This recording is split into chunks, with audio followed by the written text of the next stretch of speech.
Hey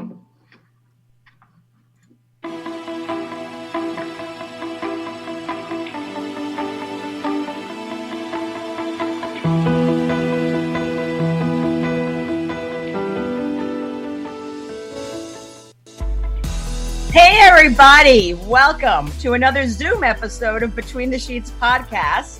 I'm Gaye Ann Bruno, your host. Thank you for joining us. It is 7:06. We're on time in some place. I don't know. It's hard to get a whole bunch of women together on a Zoom call. That's why I like to bring them into the studio. We're here the first and third Friday of every month. Today is our 1 year anniversary. Can you believe that? It's crazy. But we've got a lot of people here in the house. Actually, I've cut it down. So we'll start with, we have Mara Shane. Hi. We have Cara Noble. Hello, going yellow. We have Jenny McNulty. Woo! She should get the applause. Cheryl Murphy's in the house. Great to be here again. Yeah. And we have two amazing guests because we just can't have one. I've got to have two. And the topic is yet another heavy one. But I think trust me, we have some tricks up our sleeve. It's going to be human trafficking. Yay! Woo! COVID and human trafficking. So all the way from San Francisco, I've met her through her events. She has a pseudonym, Max Mecca. She does the Mecca events up in San Francisco, as well as down here in LA. Her real name is Kelly Gilliam. She is actually, believe it or not, the expert, or at least the point of reference here to discuss human trafficking, because she works or volunteers, or Kelly, I'll let you talk later, at the Knowles Foundation. And that is the human trafficking edge here. And then I met this other lady, Patty Dougherty, in Ojai through a mutual friend of ours. And she's just an amazing, energetically beautiful, balanced spirit. But I didn't know what the hell she did. But she was so cool that I said, you have to be on the show. She is a life coach, connector, a podcaster, Reiki. How do you say that stupid word? Reiki. And she's a spiritual headhunter, and we can get more into what she does. She has a company called Dougherty Solutions. So none of this, all this is other crap. So ladies, okay. How have you been doing? Let's start with Mara. Let's do a quick roundtable. Mara, what have you been up to? Quickly. Yeah, that's about it. Pretty much just the same old since the whole virus thing. I'd love to say that I was out taking vacations and partying it up at a lesbian bar, but no. There aren't any. No, there aren't any. And Cara, what lesbians bars have you hit recently? None.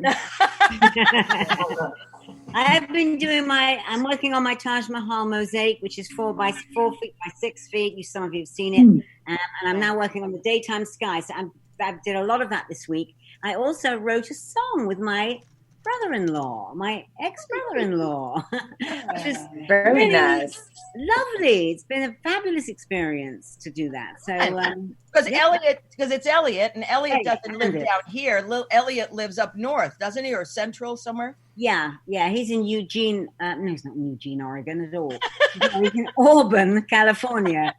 Oh my God, Eugene, Oregon. I know. I can't believe you brought up Eugene. Oh my God. Yeah. A year ago when I joined this show, I was rehearsing for his musical, which we performed in Auburn twice, just around last June, whenever it was. I can't believe you saying it's a year. I can't believe it, and it's incredible. I know we were supposed to have a party. I was getting ready to plan the 1 year anniversary party, but it'll be in September of 2021. Anyway. So now, I wish. Jenny McNulty, I had the honor of being on Jenny's show yesterday. Oh. When the hell did we do it, Jenny? Yesterday, 2 days ago? I think it was yesterday, yeah. Yesterday. That was so much fun where the table was turned, and it was great, and I just appreciate that. So besides what are you doing besides the 1 o'clock? Pretty much it. Well, I'm doing that 5 days a week, so it's been really a lot to do, but it's super fun. And we're doing Pandemic Password on Mondays, which is like the game show myself and Lisa Koch. She does it called Sister Mary Agnes Lavia.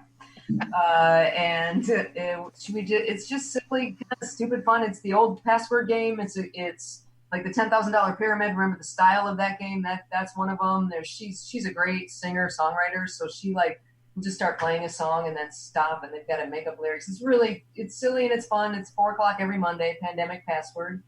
And like I said, my daily talk show, having a blast. Thank you so much for doing it. It was really cool I got to ask her, and I forgot one.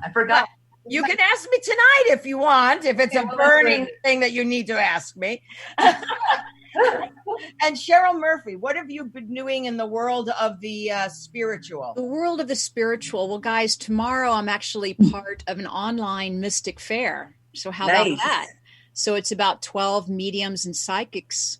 We're doing over 100 readings for people. So it's kind of like a speed readings, but they're actually all scheduled and blocked out. But it's a first time for us tomorrow to do this event online.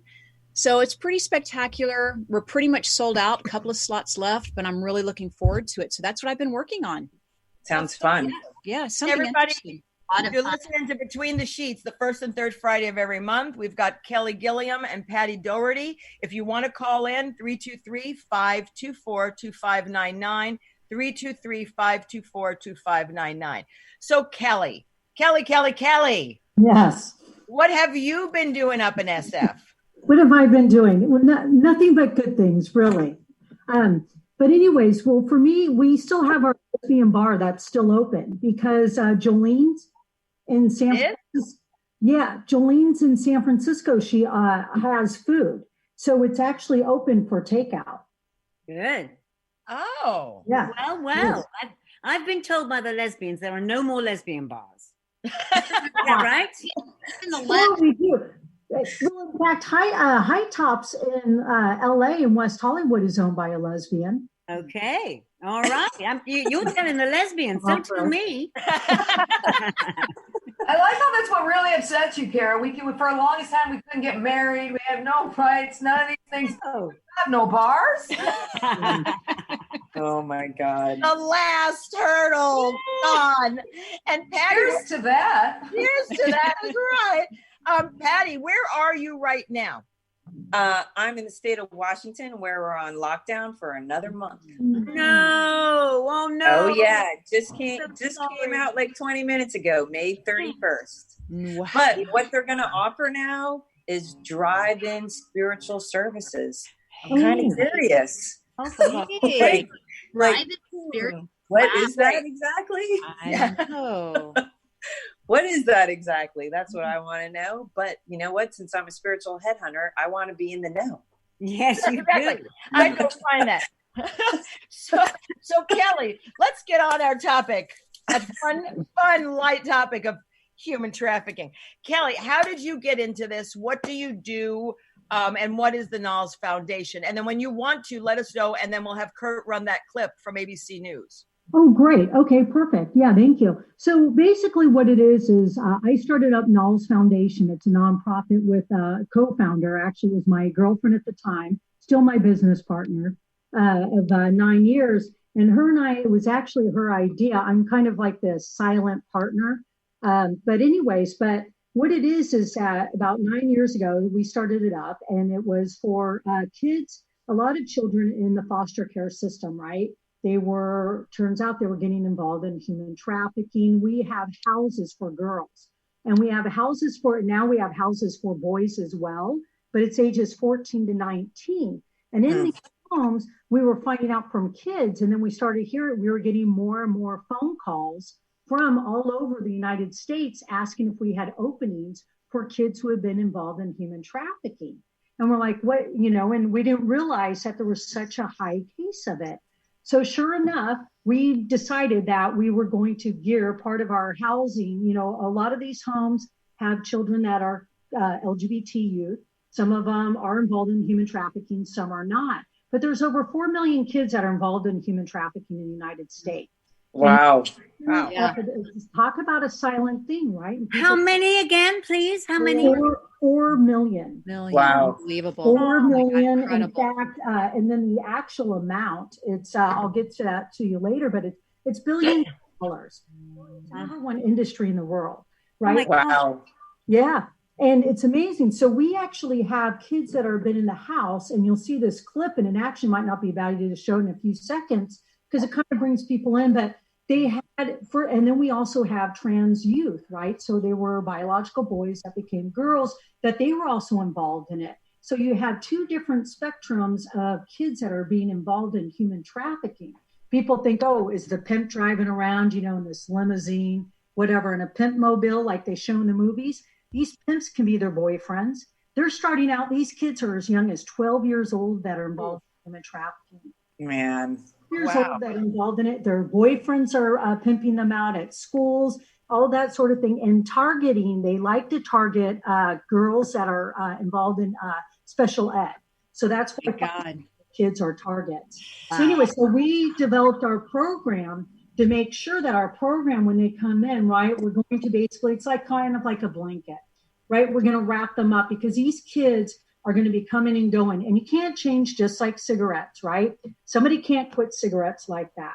So when you get anybody who's involved in human trafficking, it's like 6 times before they'll finally come to you and feel safe at your home or wherever you might be to entrust in you. And so we decided to make this sure that this program was set up where, I've been doing this for over 10 years, right? We got the California Nonprofit of the Year award. Still doesn't matter. I do not find myself to be an expert in this field except for how to house the youth and work with our community partners. And that's what we do is so when the youth comes into the house, we make sure that we hook up with all of our community partners that specialize in working with youth that have been involved in human trafficking. But the trans youth, they make a lot of money. So it's different. So the trans youth are making a lot of money. They would come into the house with like $1,500. Right. But yet the girls, it's a different spectrum because the girls they're getting involved in it because they want to be loved. Right. And so you see how it works, but they want to be loved. They want somebody to nurture them. And, and this is definitely like a topic to have for another day to get more into detail about it. However, they're being like lured in. It's just like overnight. Hey, oh, my God, their boyfriend's like, hey, you want to, sleep with somebody else. So these kids, a lot of them have been kind of reeled in by the John. And what is this transient? Trans youth, is that transient youth? Or is that transitioning out of the state youth? No, so trans youth, so basically transgender youth. So they were biological, girls. And so we have a lot of that, but it's interesting because, they're biological boys. So that's why they do not get, or most of them, they do not get beat up by the pimp or the John, right? Because they are physically tough. The girls, it's a different story. But it's interesting because the houses, we have houses right in San Francisco and also down in LA. But the houses, we always have to make sure that our staff and all of us were well trained. But we're always watching our P's and Q's about these youth because sometimes you'll get a girl who comes in and she's known as the bitch. And that bitch's job is to work for that pimp and to go into homes and recruit other girls. Oh, right. Oh, 2 phones, 2 phones, 3 phones. But before I forget, the key thing to always remember, and this goes into with people involved in abuse and domestic violence and stuff, is that anytime these youth come to us, number one, we're believing them. And I'm letting them know now, number one, and I have no script. I read no script with these kids, right? You have to feel it in the heart. But number one, we got to tell them we believe them. We got to believe it, and you got to believe it in your heart and your soul. But they're telling you the truth. Your friend comes to you about being abused or something. Tell them, I believe you. Because nobody believes them. People, that's why they're always feel ashamed and that no one will be on their side. So that's what we make sure we do with these youth at the very beginning. It's like, all right, man, I believe what you're telling me is happening. But it's really interesting. But do you want to show that clip, Gaye Ann? It's actually from ABC 7 News. It's like 3 minutes, and it kind of gives you an overview. But we work with the UN, and we work with, I'm on the Mayor's Task Force for Anti-Human Trafficking, but I'm not a Me Too. I'm not a survivor of human trafficking. So for me, it's not a trigger. So for me to work with these youth, it's more like they're like, ah, Kelly, you're like the bulldozer, right? I bulldoze for these kids to make sure that they feel safe in the house, but then it's up to them, and then they're able to tell their story.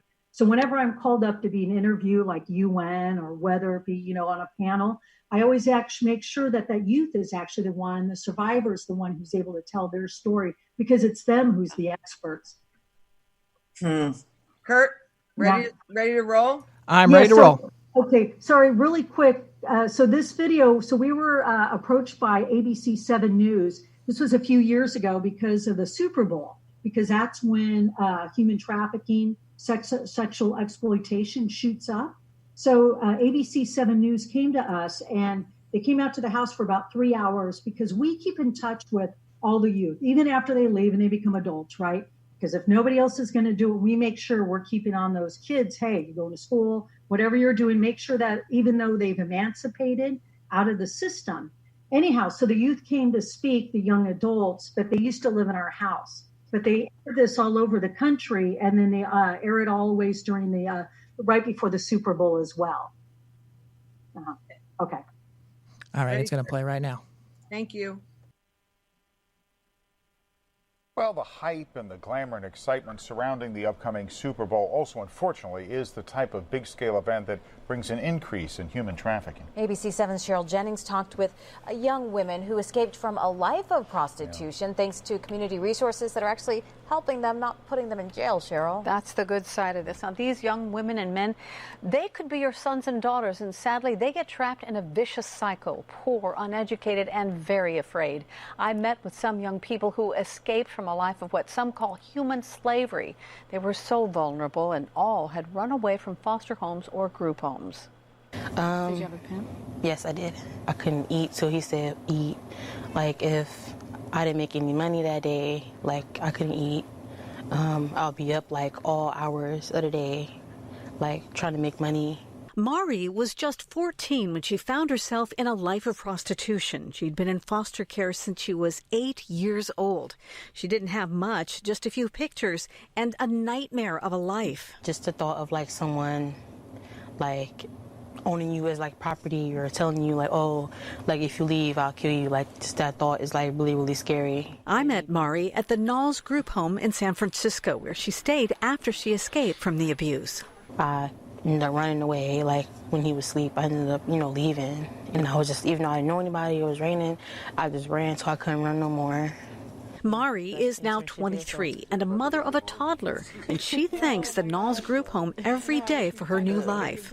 And that feeling is shared by 20-year-old Stacy, who asked us to disguise her face and voice. I just felt everything I hadn't felt so long since I've been with my family, and I loved it. She was just 14, a foster child, when the first of many Johns preyed on that young teen. I had eaten, I just ran from my group home, I needed clothes, I didn't know what to do, so I just went with him and went to his car. We drove around, we parked in the parking lot, and I had sex with him, and I was with him for about an hour, and he gave me $150 and I left. Stacy came to the Knowles group home as a transgender teen. Now she has a new life and a new job. Sometimes, as us being children, especially in us being minors, we're young-minded and we're brought into something not knowing how serious it can be and how serious the consequence can be. 20-year-old Mariah is also transgender, a former foster child, and lived a hard life on the streets starting at 14. She stayed at the Knowles group home for 5 years. A lot of the times they don't have any clothes, so we make sure they get all their clothes, all their toiletries.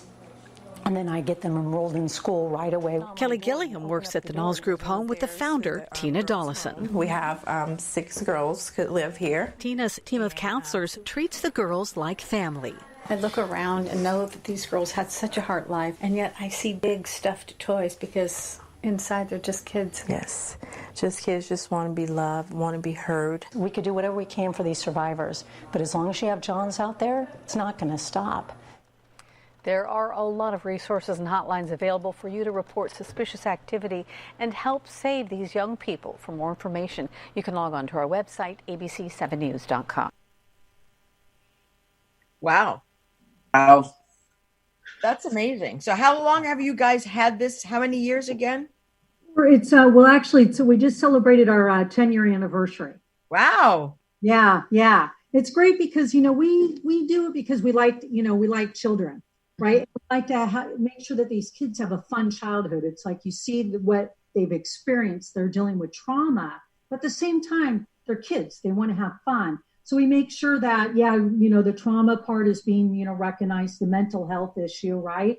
But at the same time, they're able to go to school, do whatever hobbies they like to do. So it's a fun atmosphere. They're only supposed to stay in those homes usually from 3 to 6 months, but you heard, had lived there for like 4 or 5 years because, at that house, we work with the attorneys and the social workers and the schools. So we all work side by side to make sure, hey, if that youth wants to stay at that house and they're fine and they're safe, that's all we care about is them being safe and that they feel like they're being loved at a home. Right.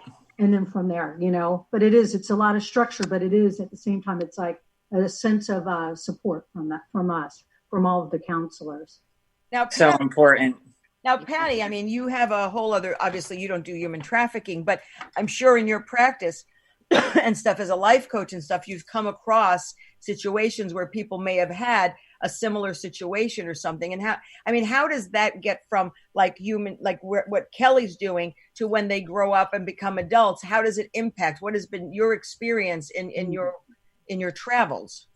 And here it is. Those wounds are deep. Mm-hmm. And with that, you have to transform it, right? Mm-hmm. You need to get to a place, it just makes that inside job that much more detailed, right? Because it's so important to feel safe. And so many of us don't feel safe. Mm-hmm. And going into a more uncertain situation of exploring yourself and those wounds that you have, right? My heart is going out to those kids right now. Dear God, I was raised in New Jersey and Lord knows, you're from the East Coast. We know what it's like back there. You have tough love and tough skin. And, I think having that ability to have tough love and call people out, but yet, having them be safe and be vulnerable, so important for them to have a support system like that. Like the work that you're doing, seriously, I'm proud to be here. What an honor. Those kids, they're so brave. When I was listening to Mari in that clip you just showed, what courage, that's just all I saw was that strength, no matter what, they were going to get through it no matter what. Yeah, right. Right. Sorry to interrupt, that's one of the things we mentioned to a lot of these youth is that when they are in the house, number one, it's like how they survive this and how they're still alive. Even, and I had mentioned to Gaye Ann the other day, some of the youth are coming over from Nicaragua, coming across the border, and they're teenage girls. And I read their report before I go, pick them up at shelter. And I'm telling you, you're like, oh my God, this kid, what happened? For 1 month, it took her to get to the border. And I don't ever approach these kids and say, hey, I want to hear about it. Tell me.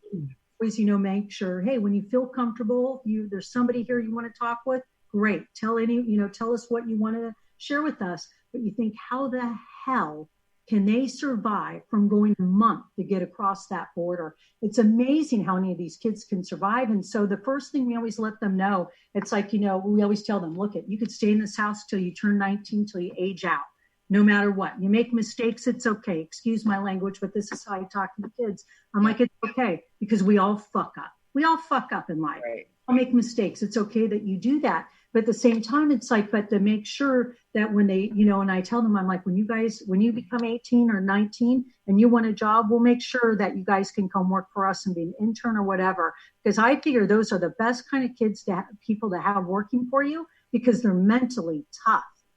Right. So important for them to know that they're not broken. Yeah. Yep. Right. So important for them to know that they're perfect just the way that they are. And they're living the human experience. Some of us have an easier ride than others, right?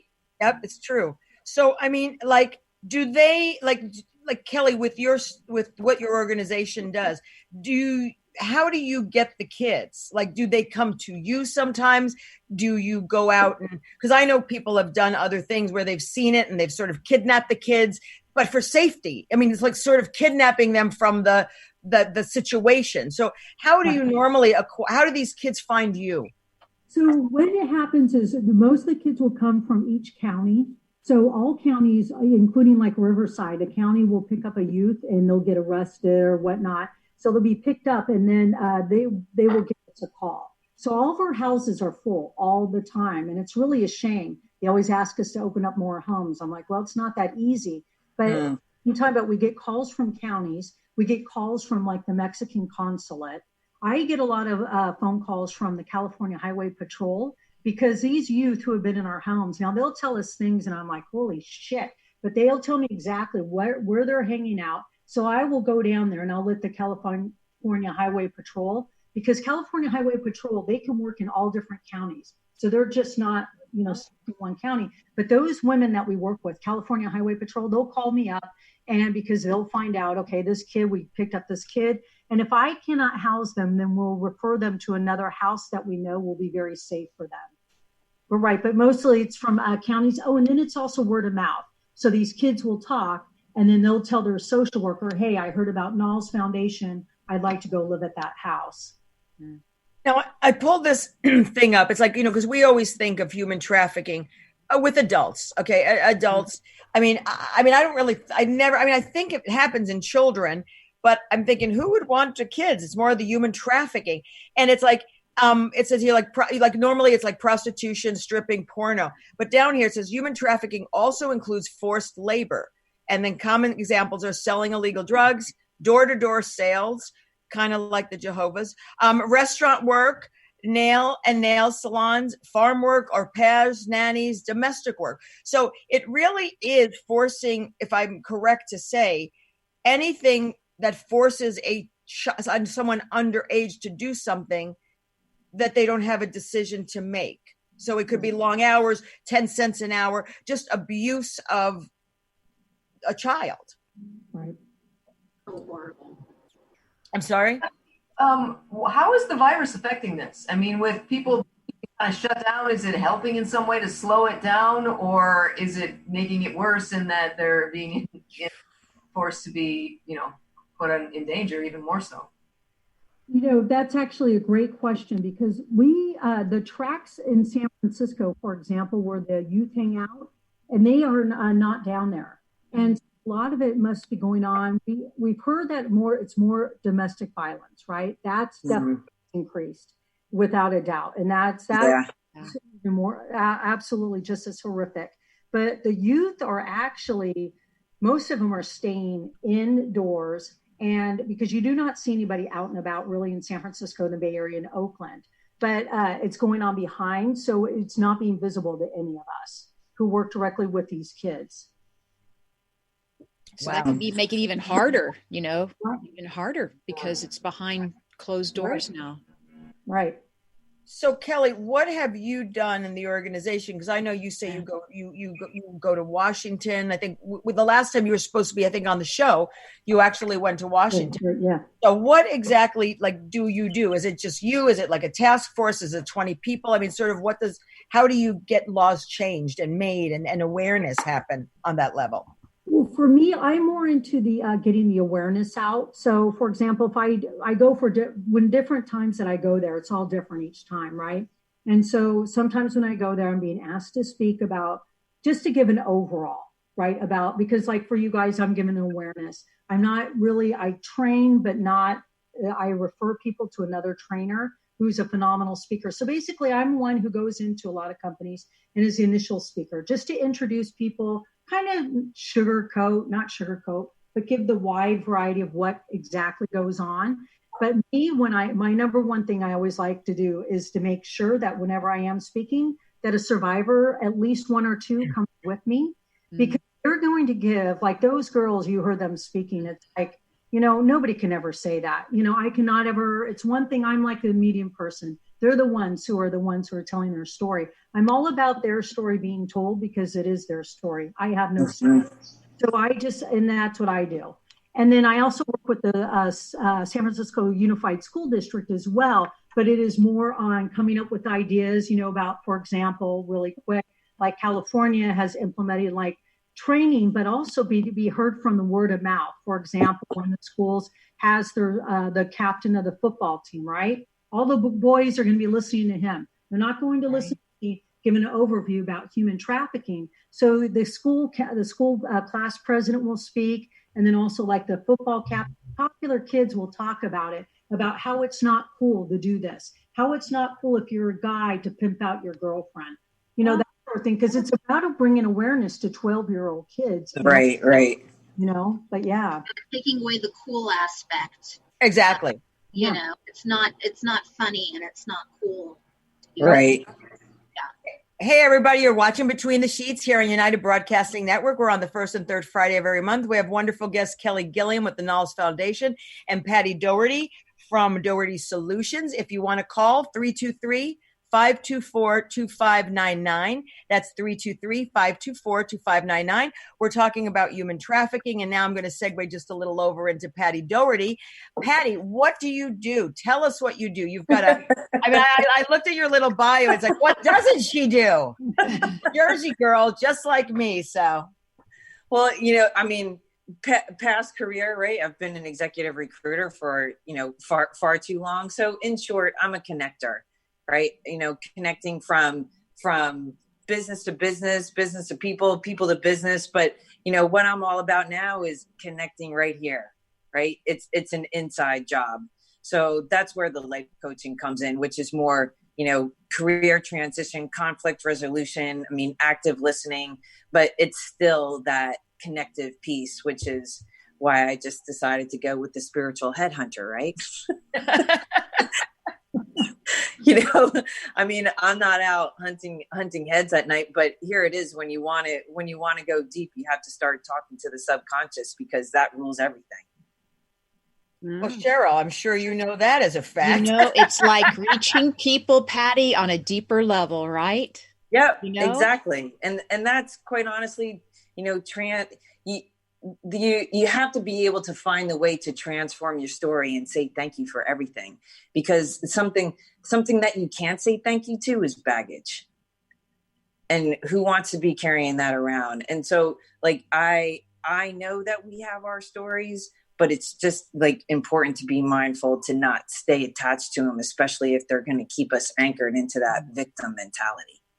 It's hard, but that's life. That's the human experience. I think it's being able to just, continue to grow. And here it is, as we all know on this call, right? It's all about love. Mm-hmm. It's all about love and living a large life. Be big, be as big as you fucking can. And I don't mean that in a forceful way. I'm saying feel the vibe, right? Feel it in your core and put language to it. And if you can't put language to it, put a rhythm to it. Get connected with something that really makes you feel, alive, good. So it sounds like you're a connector. You're helping people connect to their authenticity, of who they are, their originality, Yeah, because, we're all creators. Yeah. And especially now with what's happening with the virus, I think people are really realizing, you know what? I never liked that job. I didn't want to go in there. I'm so happy to not be around my boss. It's nice to have a break, and you're being able to have that downtime to, start to create for yourself. And there's, I call it the inner work, even though I'm looking for different language for that, but it is about, going within, and it's not like meditating all day long, because there's exercises that can help you do that. Meditating's overrated anyway. Although I'm actually doing it more, but it's only because I have that Muse machine. Otherwise I couldn't get focused. Okay. But I think about this time, and anyway, and it's even though people go human trafficking and what Patty Dougherty does, it really is about transformation. It is about it's about bottom line love. It's about going inward. I'm very fortunate. I have not had major trauma or anything, and that word is tossed around. But I think throughout this time, and I think throughout this life, and I think at this very moment, I think everyone is going through a complete transformation. Right. And it's they keep using that word reset. And I get that. But I mean, you guys, have you guys seriously been going inward at all?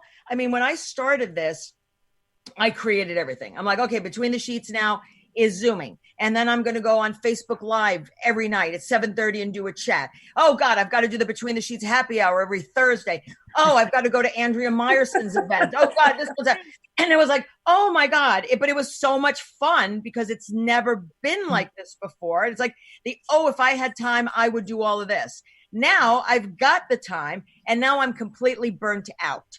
So I'm like, fuck. Cara, go ahead. Well, I was only going to say that you said that everyone's going through transformation. And I actually don't think that's true. I think a lot of people are so resistant to transformation, they just cannot go there. They are stuck in this fear space where they think that everything's over and like they're going to die. And I just I don't see it like that because I don't choose to. And I do see it as a transformational time.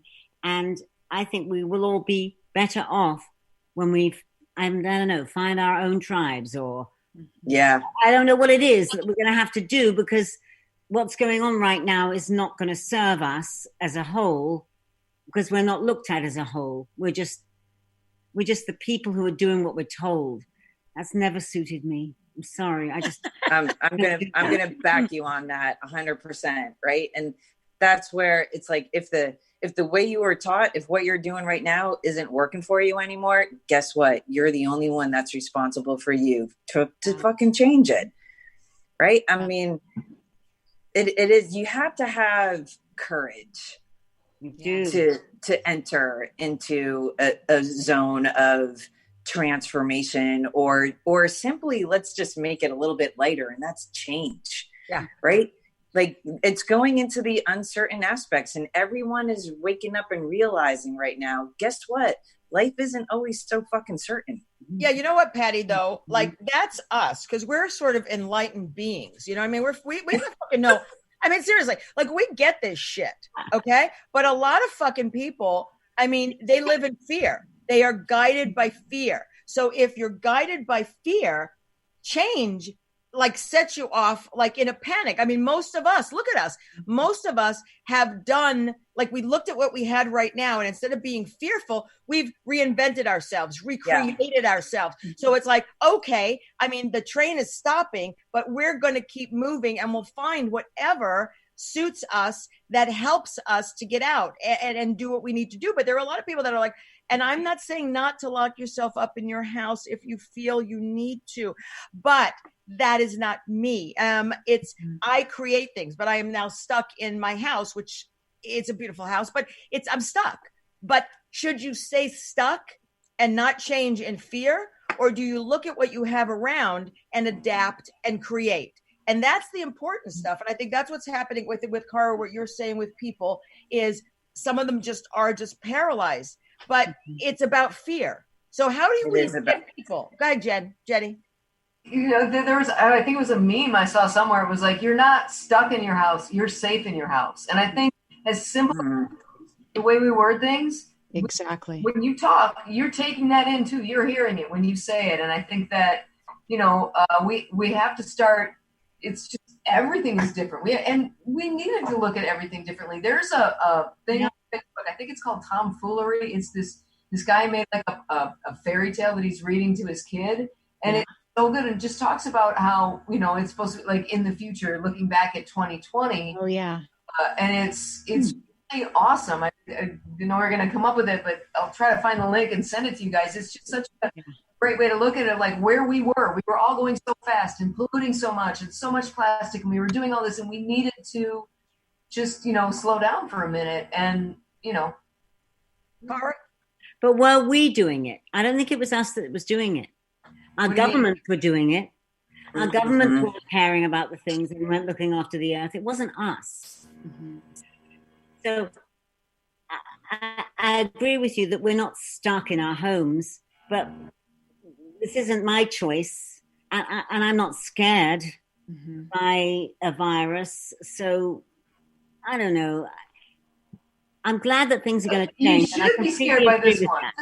This is a scary virus. You need to be scared by this virus to a point. You need to be careful I don't know. So the fact that you're safe in your home, everybody's bitching, and yeah, it's horrible. But I mean, in 1918, what did they do? I did a bunch of military shows, and back then it was like 2005, 2007. So they. Oh, I thought you were going to say in 1918. I'm like, yeah, it's fucking amazing for their age. First World War. I know. I'm a million. No, 2007, 2005, whatever. Dates are hard, you guys. It's hard. But but these guys were able to call home, right? And even they told them, don't ever call home at the same time every day because the internet was sketchy. So like if every day they got a call from their loved one at 5 o'clock and all of a sudden they didn't get a call at 5, oh shit, what happened? So, but they still were able to connect. And I remember thinking at the time, when my dad was in World War II, he wrote a letter and sent it, and maybe 6 months later he got an answer. And in that same way, we have to quit looking at, oh my God, this don't hurt, and go, okay, Netflix, I've got this, I've got that, I've got whatever. And I think, we are safe in our homes, and it's we're stuck. Yeah, it's a pain in the ass. Yeah, we can't do whatever. I'm missing sports like nobody's business. Oh, yeah, right. In the long run, yawn. Go ahead. We gotta refocus. We gotta reshift. Like no one's business. But the thing is, it's sort of like Orange County, okay? It's open for business like nothing's going on. Ventura County, I just read the other day, Ventura beaches are open, and now the mayor or someone saying masks are optional. Now, oh my God. I don't understand is like, okay, even though, and I love Ventura County, if you're telling people the beaches are open, right? Masks are like optional. I mean, I would rather he say like bathing suit tops are optional. I'd rather go with that. Wear what you want on top. But I mean, the point is now, if that's the only beach that's open or one of the only beaches, you think, because there's no martial law, people are going to cross county lines that may or may not be infected, go to fucking Orange County, go to fucking Ventura County, and spread it. I would like to see in a few weeks, right, what those numbers in those counties, what those numbers will be. Interesting. Me too. I mean, Wisconsin had the election, and 2 weeks after the election, there was a spike because people are all out there germing all up the same machines. Still, if anyone wants to pick me up in a cab and take me to Ventura, I'm game. I'll go topless. I'm not wearing a mask. I'll do anything. Take me. I actually am going next week, possibly, to go see something. But it's just, but the thing is, but then again, we always have Clorox and Lysol. So it's just, oh God. Now what's really interesting is this is that dumb fuck. By the way, I got my first Facebook warning. You did. Yes, because I called Mitch McConnell a drunk, a dick, and white trash. Wow. So, nice. I got my first Facebook warning. Gaye Ann, he's all white trash. What were you thinking? So now when I open my Facebook, it's this thing, a scroll across the bottom, and it'll be on for a year. I am warned for a year. Oh, they're going to shut you down, baby. And it says, you're the only person that sees this. Really? Why? I mean, seriously. But like, wow, you got fucking Trump, okay, with that asshole, and he's telling people about Lysol, Clorox, Mistoline, Pine Sol, whatever the fuck he's finding, whatever. I mean, now, did you ever think? Because I know you all thought this. The people who voted him in, right? They would be the assholes to try that shit. Hey, the CDC and, everyone got a lot of calls. White poison control got so many calls over that. Oh, no. Can we really do that? Is this really a way? I mean, really, it was unnerving to hear that. Yes, mega hat wearing person. Yes, you can drink bleach. I mean, seriously, I mean, if you want to eradicate the Republicans, please go on the air every week. I'll invest in Clorox. I don't mind. I mean, and this way, like, we can deal with the coronavirus because that's extinguished some people, and then we'll extinguish the rest, and then it'll be a blue world, I hope. Mara, did you want to say something? I kind of did. think that he was, the president was mussing out loud, in which he needs to control how when he just kind of talks without thinking, and he's kind of, this idea sounds interesting or that, but it was funny to me, but it's also really embarrassing. But I have to say that anyone that is stupid enough to think that that's what he was saying, I'm sorry, that's ignorance. I mean, he's thinking out loud. And you thought that the people that voted him in were intellectual? Those are the people who voted him in. Where are you getting data that the ignorant people that try it are the ones that voted him? Aren't there enough people that didn't vote for him that are also ignorant? I go with it. Blue people are fine. We're gonna like kill the Reds tonight. No, people are ignorant too, but it's true. You're absolutely right. I mean, there are people that are. I don't know if it's ignorant. I mean, maybe they are, but there are people that aren't as educated as most of us here, and we can't sit there and go, "Oh, stupid people do stupid things." They don't have the sources or whatever. And if you've got the president, which he's not my president, but if he's saying even something like this, he's an asshole. I mean, even if he said it as a humorous thing or whatever, he is a loose cannon. Oh yeah, there's no doubt. You do have people that aren't really thinking, and they're so desperate for a cure, or they're afraid, so because there's no fucking answers about this goddamn virus. And that's it, Gaye Ann. It's it's the psychology of human behavior. Right. People can go for so long, right? And then they start getting desperate. They start wanting to do things for themselves. They start protesting and getting and so it's human behavior to kind of get restless and kind of get that warrior energy going there, right? Yeah. It's just how unfortunate that so many people would take him so literal. Yeah. That they would call the CDC to look information and not use their own God-given brain to figure, like, that just amazes me how, let me tell you this, let me give you this information, and then just take it. Like, it makes no sense to me. I think they want to believe it. They want to believe.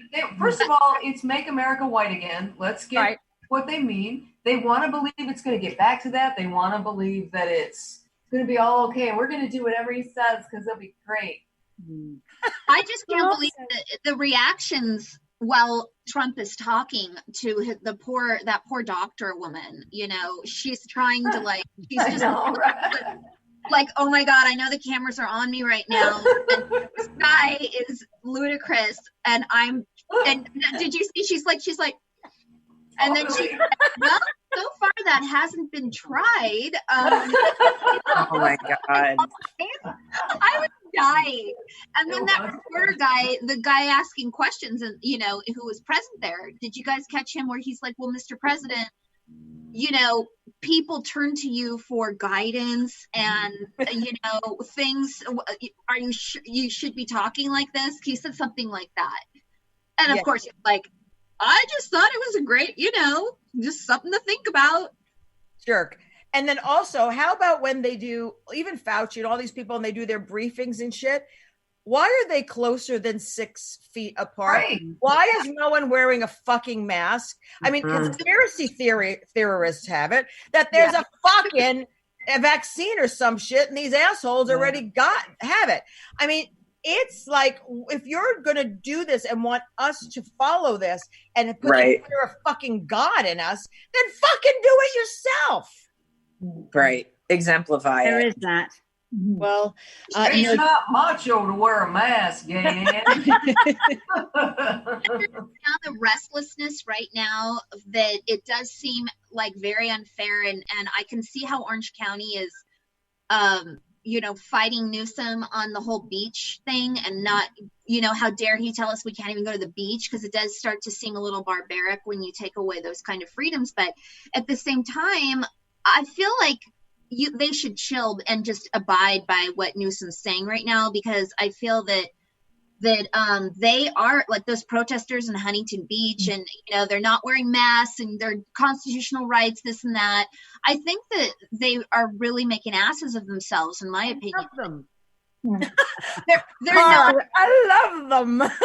too. Oh God, It's let's not be cheap. Let's be real people with brains. Yeah, we can still behave, but we don't have to be told. Yeah, it's that restlessness, and then you get to be irrational, and then the thoughts get irrational, and we always have to remind each other to get grounded. Hey, look, get centered, get grounded. Come back down to earth, because there's so much mental energy. Everyone's trying to think their way out of this or reason their way out of this. And sometimes we don't have all the answers yet. So, everyone's doing the best they can do. What I'm excited about seeing in the future really are all the inventions, the new technologies that come from this, the ways that we do connect on a personal level. I mean, I really do think that we're going to look maybe, into each other's heart a little bit deeper, when we connect. We're not going to take things so lightly anymore. It is really important, and it's kind of bringing us full circle, right? Well, I have to tell you, at this time, you can actually tell the kind people and the born assholes. I mean, it's like, hi, I'm kind, and you're an asshole. Because at this time, seriously, this is a time for like compassion, unity, really love, peace, empathy, being kind, putting shit aside, like bonding instead of going, you're a fucking jerk and I hate you and I don't, right. and this should, and then the ones that do that, obviously, I don't want them around me. I don't want, but it seriously is, this has now become like the people who are aware and the people who are not. And the people who are not should drink bleach. But it is. It's just really sad that within this what's going on, and we really should be banding together and going inward. Like you all are saying, like Kelly, you do it one way, Patty, you do it one way, Cheryl. We all are, but you do have a certain bunch of people that just don't think on their own. So they're more like our lemmings. They follow a flock, and those are the ones that I feel really sorry for. I don't know. It's my opinion. Well, and also, I get it. Go ahead, Kelly. No, go Kelly. Like even what you were mentioning, Gaye Ann, about like creativity and that sort of thing. It's like all these restaurants now are going to have to be very creative. People like us who put on events, it's really going to have to be, like you said, it's like we got to move forward because it will not be the same for quite a while, right? Realistically, we know that. And so it's like we're going to have to figure out and team up with as many people as possible. Hey, okay, we got to make this work. Like Dinah Shore. Dinah Shore, Mariah Hansen's over there trying to figure out all the details because she will make it happen. And it will be fun, but it will be different. Everyone, and I talked to Madonna Cacciatore the other night, who's at LA Pride. Oh, man, she's phenomenal. But they're in there working their asses off right now trying to figure out all the things that we can do to accommodate smaller groups of people or whatever, to still make it fun. And it's like, hey, not to look like, I'm sorry, the woman, Patty, I believe, was saying about how, people, you have to like move forward and the past is the past type of thing. That past is the past. And that was like before. And now it's like, okay, and supporting like the local restaurants.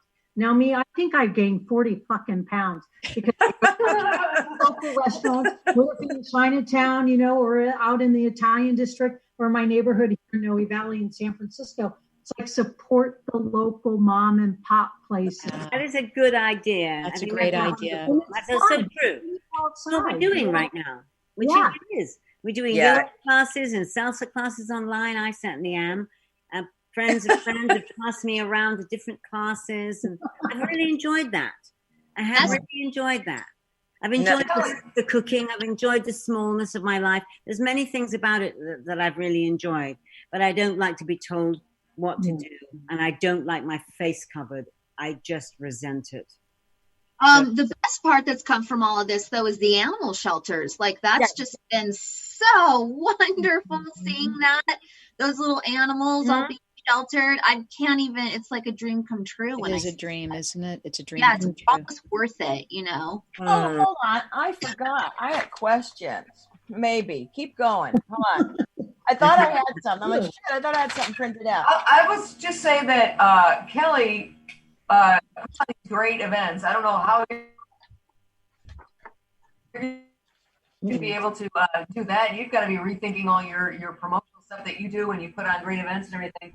But I'm just really glad that I never asked you, what do you do for a living at one of these things? I did the corporate world, right? And so I went to Cal Poly San Luis Obispo, and then I did the corporate world. I've always been a workaholic. And then I was working at I like to help startups, right? Startups, especially in the Bay Area, there's a lot of startups. So friends would hire me on as a consultant to help them start out. And then, like I said, then I started, met Tina. I mean, it's like, shit, if you saw Tina in person, you'd be like, oh my God, you could see why I dropped everything. And I was like, okay, I want to help kids. And she just wanted to help kids. She had a great, living. She was working for the government, had a great job, but it was about helping kids, right? So we make sure that, we don't get a lot of CEOs, a lot of people make a lot of money in this business. Me, I'll be totally honest with you. So at the most I probably make, I won't tell you at the most I make, maybe $1,200, right? But remember, I had my life before where I worked my ass off in the corporate world. And now I just do all this stuff because I care about doing it. I love it. And somehow it just works out. I make sure that the staff is all, we didn't have to lay anybody off. And we're making sure that they're being taken care of, because you always have to make sure your staff is entertained too, right? Right. Absolutely. You want your employees, especially the good ones. It's like you don't want them to leave. So so everyone, we've all been tested. We get tested quite a bit, and so for the virus, we're all fine. But that's what I do. So basically, that's what I do for a living. Is that, and then when I put on like Mecca events, and I also, it's interesting. Really, I don't know what I really do, because I do so many, like sometimes I'm like, wait, what am I really doing? But I'm busy all the time. I'll tell you that.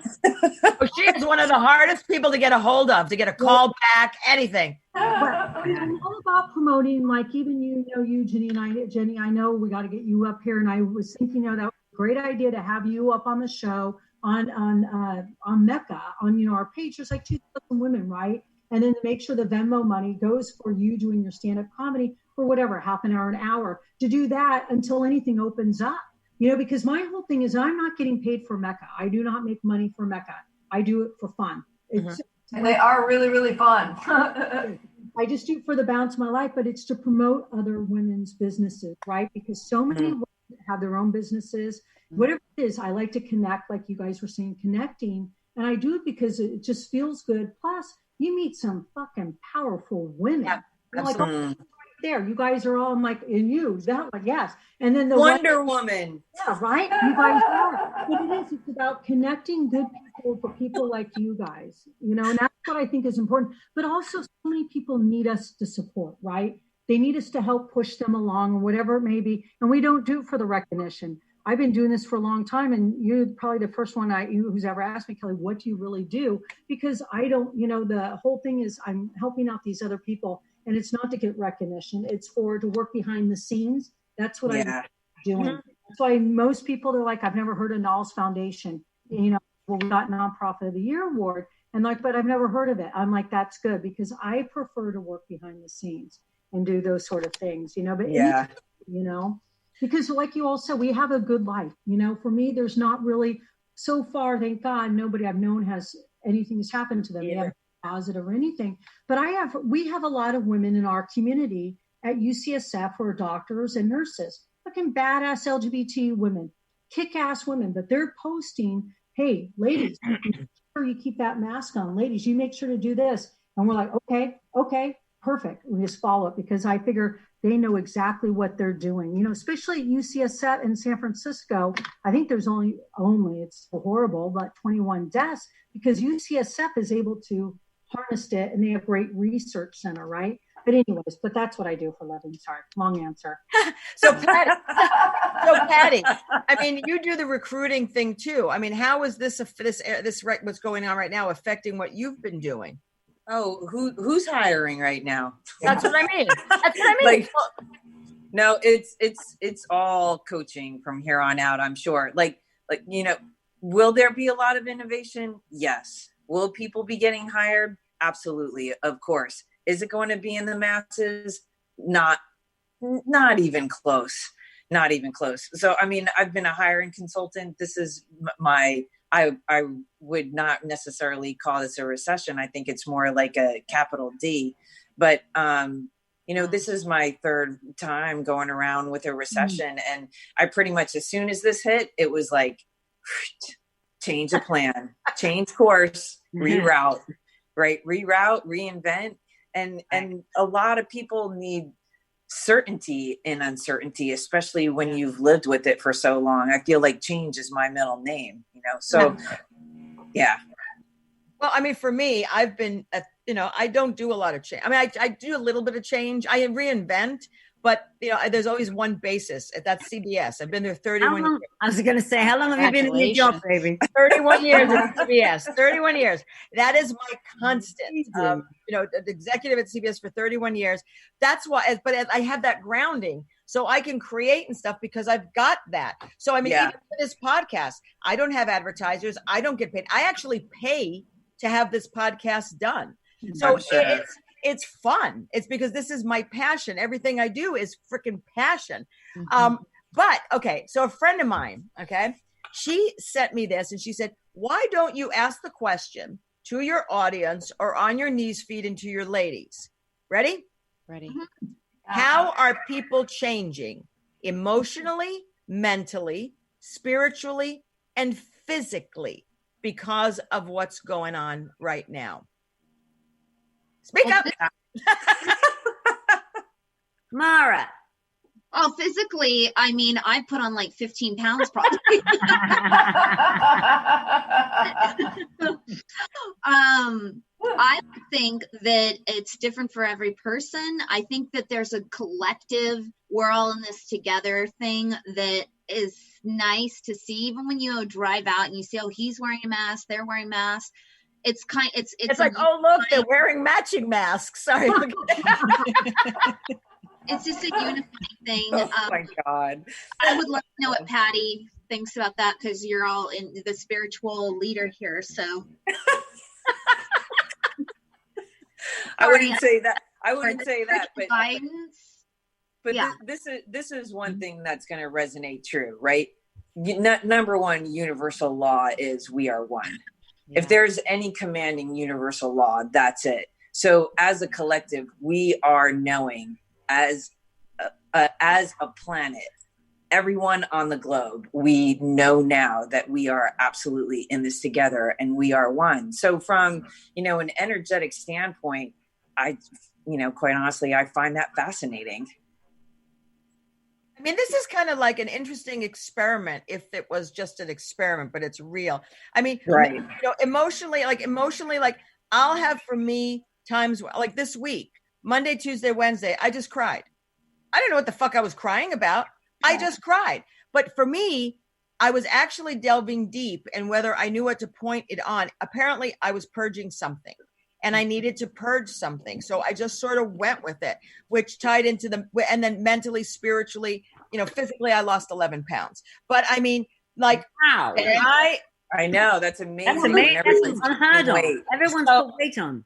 I'm the one I lost. But the thing is, it's really weird as I do those Facebook live chats, right? I'm weird. I'm like, everyone does this. Gaye Ann ends up doing that. Oh, wait. I mean, I looked at the Facebook live chats. I started it on March 22nd, and I've been going on every single night at 7:30 p.m. I looked, and I downloaded them because I said, I'll just put them up on YouTube, right? I looked at the March 22nd one till the one I did 2 days ago. I look like a completely different person. Never. Yes. Besides the fact that I lost weight, I have been doing obviously I know I've been doing some inner work and spiritual work because even like the way I look, it's like the energy and I just feel lighter. I look younger. I feel freer. It's just really weird. And that has nothing to do with makeup or anything like that.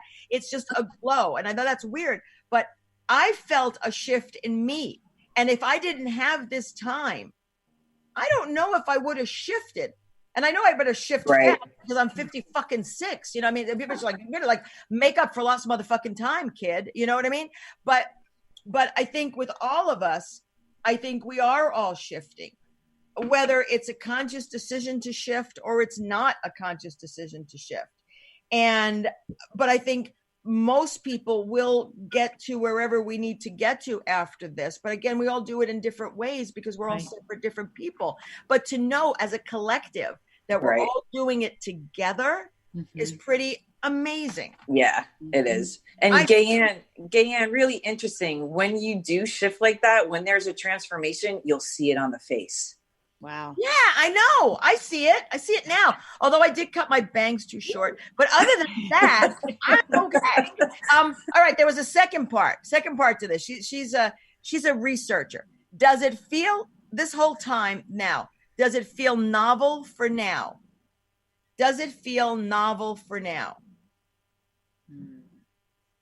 I have to say that I'll just jump in quickly if Cheryl's got something to say. Just to say that it's not that novel for me because I've been through a big, personal change where I got a divorce out of the blue, and I had to go through a time of just going into myself. So this is almost like an icing on the cake for me because this is like enforced into yourself, and I've had the practice. So I was already 3/4 of the way there, and now I'm just, instead of dancing in the 24-hour fitness, I'm dancing with my mates on the YouTube. For me, it's very different. What about you, Cheryl? Well, for me, I'd have to say what's really changed for me, because I have had change in my life, but it's been good change. Always somehow, right? It works out to be good change, right? One time, I got let go from a job, but I knew my angels threw me in a lifeboat. That's what happened. I was being saved, actually, right? And you don't realize it till after the fact. So there's like a Gaye Ann, you're shifting and transformations happening now. There's going to be a lot of transformation that we're going to see maybe in stages with other people, after the fact. But for me, it's brought me closer with my family. It's just really, it's brought me closer with people just in general, whether it's a phone call, but really with my family, I have to say that's a big transformation for me right now. Yeah. Loving it. It's all good. So Cheryl, can I ask you though, was I thrown in a lifeboat? Were you? I'm sure you were. I'm sure you were the angel, actually, probably saving yourself, Cara, because there are angels that walk on earth. So I'm sure you're one of them. But yeah, you were definitely saved over and over. There's a little blue hue around you, so I'm sure there are angels around you. All right. Here's another one. How do you guys think this will look a year from now? Ooh. I think Mara, go ahead, Mara. How do you think it'll look a year from now? I think, and I'm hoping that it'll be back to our old normal, but maybe epic fail. That was an epic fail. Yeah. I'm going to back you on that one, Gaye Ann. Yeah. Why? It can't get back to normal. It can't. The norm. I think. First of all, you guys talk. I've been talking all along. Explain why it can't. Explain tomorrow why it can't get back to the old normal. There is no normal now. Yeah. We're going to be in transition to what is going to be, quote unquote, a new normal. And that's not going to happen overnight. Everyone's going to be feeling displaced and unsafe and uncertain about their friends because they don't wear a mask. Oh, guess what? They're not wearing a mask. They're no longer my friends. Like, this is a huge fucking shakedown, right? I mean, on so many levels, like if you look at all the levels of your life. Do you see it ever going back to the way it was before, ever? No, I don't. You mean like the way we used to go out and just touch things and whatever, like even if they come out with a vaccine for this, you're still saying that you never see it going to that unawareness state we were in before. That's right. That's where I'm coming from. Yeah. I don't, we'll be living in this unsafety land for quite a while and just really not knowing our place in it all and how to go about operating in our lives. This is, I'm certain, like here, when the lockdown is lifted now in Washington, it's going to be May 31st. There's going to be some grand party somewhere, I'm sure of it. But in the end, everyone is going to be with a question mark raised in the middle of their forehead, wondering what the fuck. right? How do they go about operating in their daily lives, and what's okay? Can I touch you? Can I not touch you? Do you want a hug, a butt rub? Oh, I mean, it's just this like, it's like where I saw a buddy of mine the other day, and I was like, can you? I want to. And then we just like gave each other a butt shakedown, and it was just like, but like, I don't, it's all in that of, are you safe or are you not? Are you living in fear? Or are you going to choose love? Do you feel supported? Oh, wait a minute. There's challenge. We live in a world of duality. You can't have one without the other. That's very true. And one thing that I have found throughout this whole thing is I have a tendency to kind of like bask in or just dwell in negative thoughts. And everything was like getting back on track before the quarantine for me. And now that the quarantine happened, I found myself sinking back into those negative thought patterns. And it's just teaching me that I need to put the effort into really listening to the things that cheer me up, like Abraham Hicks, and, just, I don't know. It's just challenging. It really is. And it's also kind of depressing when you think about if this is how it's going to be for over a year. The future for dating aspects is really scary. Mm-hmm. Right. Yeah. Try to like. Oh, go ahead. Sorry. No. Go ahead, Kelly. Go ahead. What? Oh, wait. I can't see anyone. All right, Kelly. Kelly first. Okay. But just, for example, like Mara, it's all about just, we're going to have to adapt in a way. We're going to have to learn that it's not going to be the same, but you could look at it in a positive way or a negative way, or just a realistic approach, right?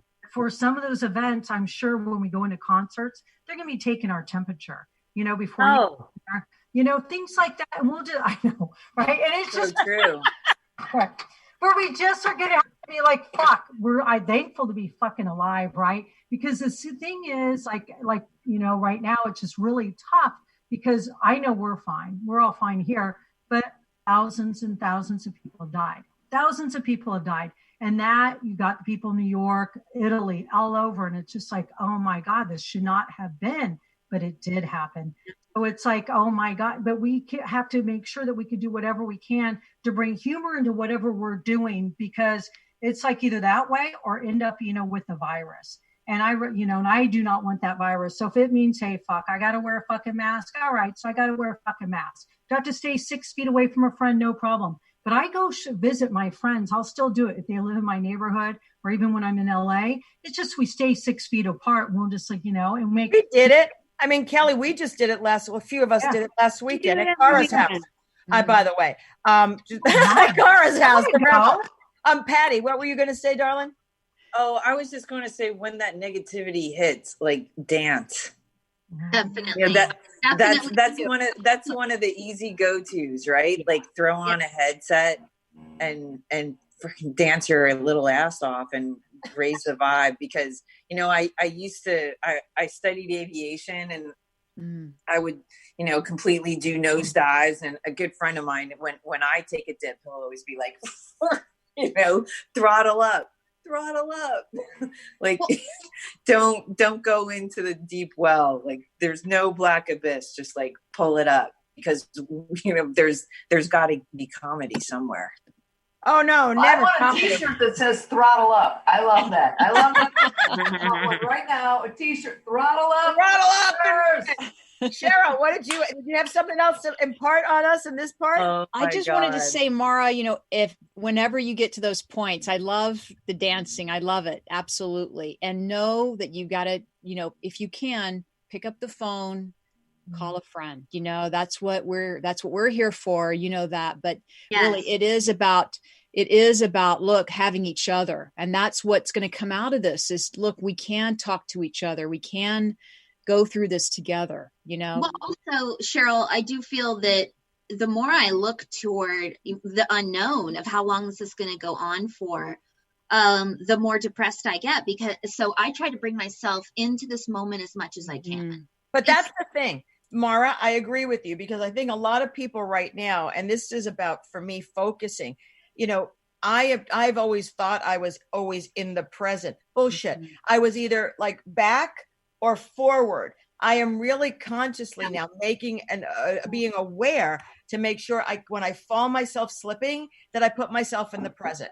And if it's putting on that Muse 2 shit and doing some meditation about boundaries, because I found what boundaries are and I'm learning them. And I actually exerted them on someone the other day. They didn't like it, but I felt empowered because I now fucking have boundaries. Nice. Excellent. Thank you.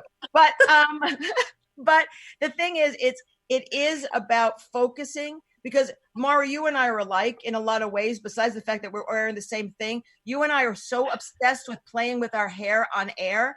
If it's not, you and I are doing the same shit. We're moving our hair. And I'm like, this is me. This is like my mirror image of me. How many fucking ways can I put my hair on the air to make some, it's like, I'm so done with that shit. And I'm just looking at you, Mara. So she does a shift and I do a shift. I know, sorry. I should have my hands be sitting on my hands during the No, I'm only kidding. It's funny. I mean, it's just funny. But I mean, I think it is really, it's hard to be present. I mean, it's easy to say, but it really is hard to be present. And I mean, Mara house party me, always house party me. We all have each other here. It doesn't matter. It's so depressing. Imagine how it's going to be going forward with dating and first dates and first times and, well, you know what I mean? First lays or first, I don't know, first kisses, how are we supposed to? You don't die from the first kiss. The first lay is going to be fine. Yeah, exactly. It's about a progression, okay? You're gonna take their temperature before you fuck them. That's what you're gonna do. I don't think it's gonna be that bad. I think. Can I do it up their ass? I think it'll come back. The attention span of this country is this. I think this will be over and done. I think some. That's what I said. Next year, I think it will eventually go back to normal. I don't think it's already idiot. Look at all the people right now today protesting in Huntington Beach. No mask, anything. Well, they're. And I think once it gets a little bit safer, and once people feel a little bit safer, I think there will certainly be precautions. But I'm hoping the entire world scientists got their minds trained on this. We will have some sort of a vaccine within another year or two. So I think it'll be tomorrow, Mara, but eventually things will come back. I really don't see this as it probably should be. You should be cleaner, but we got to get our environmental stuff intact too. And that's where we need to turn our focus. But the interpersonal changes, I think that'll be fine. So people will be feeling you up in no time. Mara, I do not know why you're asking. You haven't been on a date in a long time. You are so picky. So I don't know what a year from now is going to do, sweetheart. I just like to know that there is that option down the line. That I don't have to meet somebody with a screen in between us. I mean, I do. I mean, what the fuck do I know? But I mean, look, we just had what we're talking about where I work, and it's been in Variety and stuff, because I think my business is pretty impacted, because you can't make a movie. You can't make a TV show with 10 people. Yeah. And they're trying to figure out, how do you do this with a certain amount of people? How is hair and makeup? How is wardrobe? So you've got for the first time, all these companies brainstorming, working with the CDC, trying to figure how do we get back on set. So, I mean, we probably won't do, I have the ACMs, okay? That's the Country Music Awards. We were supposed to be doing it 2 weeks ago. They've just moved it to September 16th. It was supposed to be in Vegas. We're now in Nashville. I mean, what makes them think they're going to be fine by September 16th or 15th? We don't. But you will do it maybe without an audience, and maybe it's one person on the stage at a time, and maybe it's this. I mean, my specialty is photography. So they're saying, is it really important to have a photographer on the set as they're filming, which it is, to capture the imagery. So now The photographers are looking at different techniques and stuff, maybe like a GoPro that they're from behind. Maybe there's a drone that we're shooting. Maybe we put our sticks and shit up and we do it electronically. Or maybe we have the actors do the scene, then everybody leaves, the photographer comes on with the farther distance, and the actors go through the scene again just for photos. And that's that. And that's in a lot. Now, when you go on location, you're renting somebody else's house. So now you have to disinfect all of that. I mean, they're talking about that Airbnb stuff too. So I think if we could get, not that I'm a scientist or anything like that, but I think once my opinion, and my opinion only, not the opinion of the company that I work for. Jenny's laughing because I can't. Not everybody knows I work for CBS. I have to make sure that I don't have anything. But I think once people are tested more, and we are actually tested, I think we can get a better hand as to how many people have it, how many people have had it. So I think that massive testing needs to be done so we can get proper numbers, apparently. Okay. Because right now people are getting tested are the ones that think they're sick. Right. So are the numbers really that big? I don't know. It could be, it could be like, and I'm going to like maybe out of the million people, 700,000 are sick, and they go get tested, but there's some of us that aren't, you know what I mean? So I think, I personally think everybody needs to get tested. I think that vaccine or whatever the heck that is, that cure or whatever, that they have to stop fucking it up with the pharmaceuticals and the people and all these people trying to figure out who's going to make the most money. So I believe that we got to like if this is really a pandemic and people are dying, why do we give a fuck right now who's going to make money? Let's just get the fucking everything so everybody could make money again, and I think so that is tied down with the politics and the bullshit, and I don't understand. So if this is so fucking important and it's humanitarian and it's unity, then we need to put all that other bullshit aside that has always been a problem. That's the transformation happening. I think that's the transformation happening, and having that gratitude and rising up, to our higher selves and reaching that higher self. And like you and Mara were saying about being in the present moment, and having that gratitude for all the stuff we already have, my God. I mean, if CBS accomplished it before, I know they're going to do it again. It's like, you're going to do it again. Something remarkable, miraculous will come out of this. I just feel. I mean, we just did an episode of All Rise. It's going to air this Monday. It's all done on Zoom and everything like that. The actors are doing their own hair and makeup. They're picking their own wardrobe. The show sent them iPads and ring lights and stuff to light themselves. And I saw some of the rough cut. It's going to be amazing. Wow. It's going to be fun to see it. So we'll see. But I mean, do I want it to be that? No, we probably won't get on the lot. Maybe not till June or July, which means production won't start till August, September. Wow. So, again, I mean, that's my business, but it's just indicative of, I think, all businesses. I think probably mid 2021, if I were to guess, I think we'll start to get a little bit back to normalcy. Mid 21. Yeah. But I think because hopefully there will be a vaccine. Hopefully we will have this a little under control a little bit more and know what the fuck is going on. And, and we really need to stop those fucking wet markets in China and every other fucking country. I am so sorry. And this is going to sound, well, might as well. It's going to sound really, prejudice and shit like that or whatever. But, ignorance got us into this mess. Stupidity got us into this mess from China and other countries. And I don't know that. What? We don't really know that. I think we don't know anything. We have to remember we don't know anything. But the point is, coronavirus has been around. I mean, this is nothing new. Every virus has been around. But I think, people who are doing, and I'm a big animal cruelty advocate, sorry.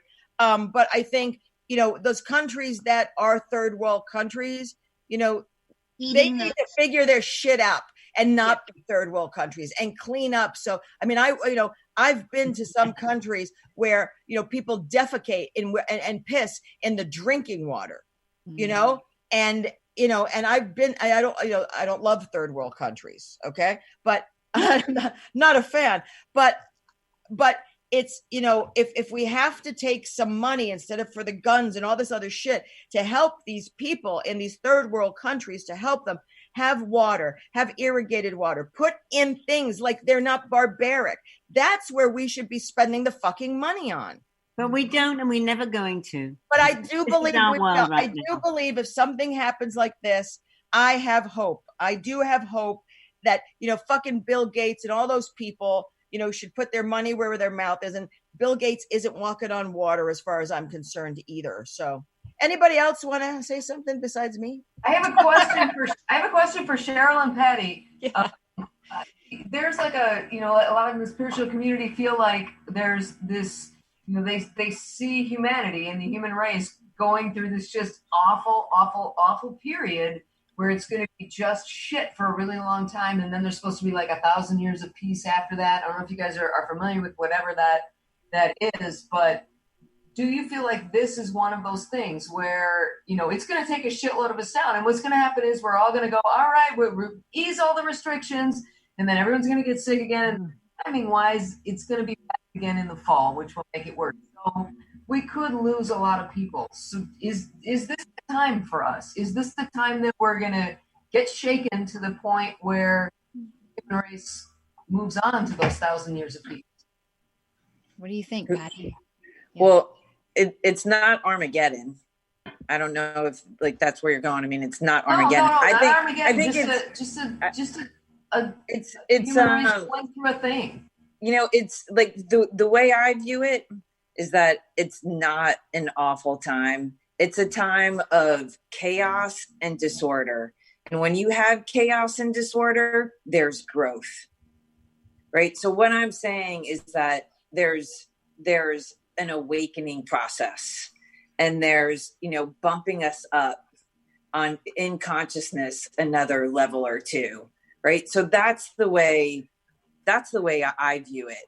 And I've, had conversations with others where, that's the take, but, I most certainly wouldn't view this as an awful time. I think it's a time of disorder that's going to get us to more order, but it's going to be a different consciousness level. You chime in. Maybe more of a divine order. How's that, right? With those natural laws, those universal laws.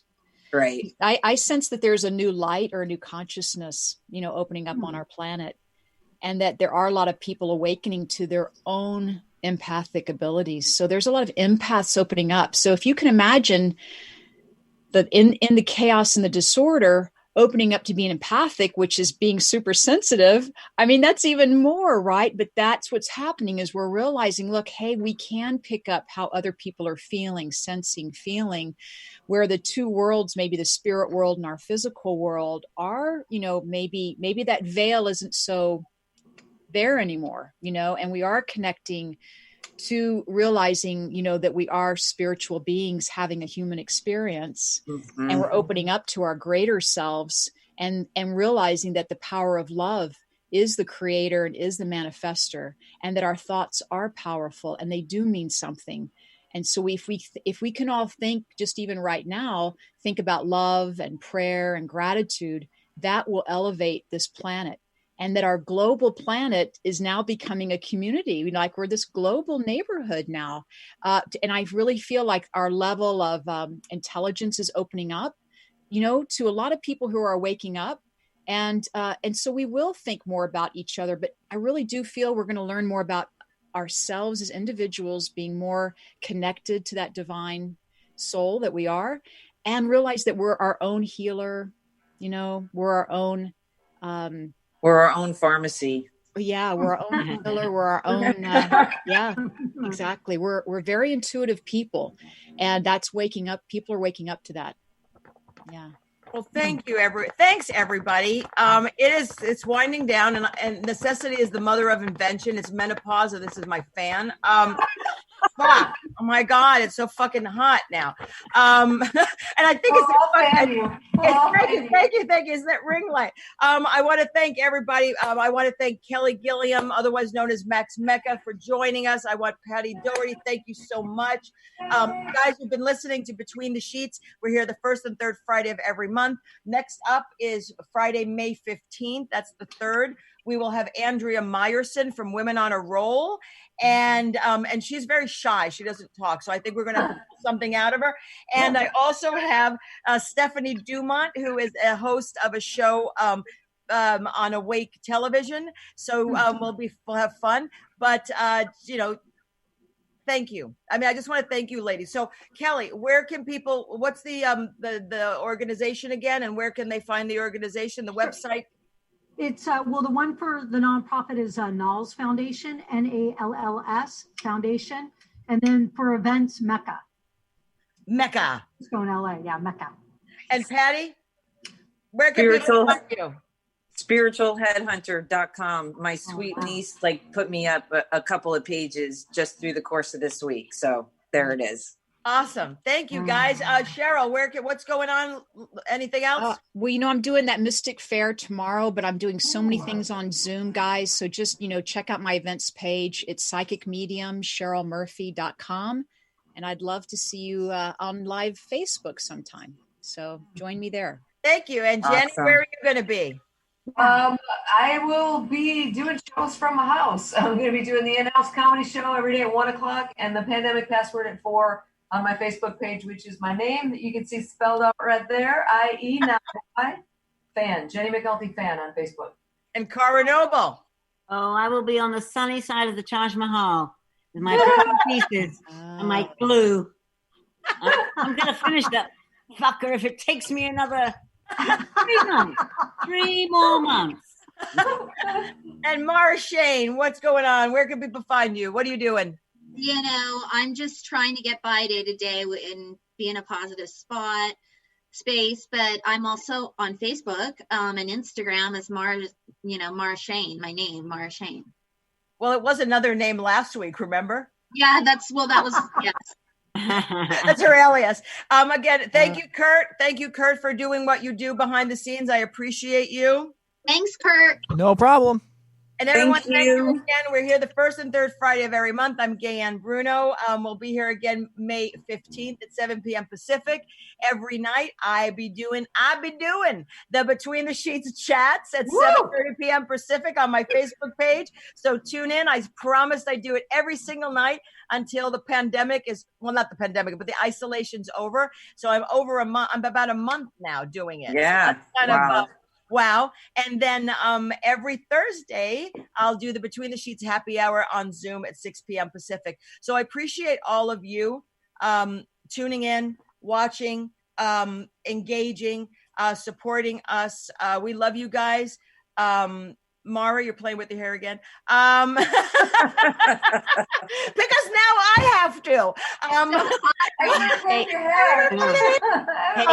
Gaye, happy anniversary, Gaye. 1 year. Oh, yeah. Right. No, it's all of you guys that were part of it and all the people that have tuned in and watched and listened and 40,000+ strong. Thank you so much. We'll see you here in 2 weeks. I don't know what the topic is. I don't know. We're going to freeform it. But again, I appreciate you, Kelly. You be safe. Patty, be safe. Everyone be safe. Do whatever you think is best. I can't tell someone what to do. But, try and just be careful. Be careful out there. It's not about you sometimes. It's about the others. So just don't be selfish. Right. Love each other. Love, peace, kindness, compassion, empathy, fucking peace. And I love you guys. So namaste, everybody. Namaste. Namaste. Thank you so much. Hey, Kurt, where's the music?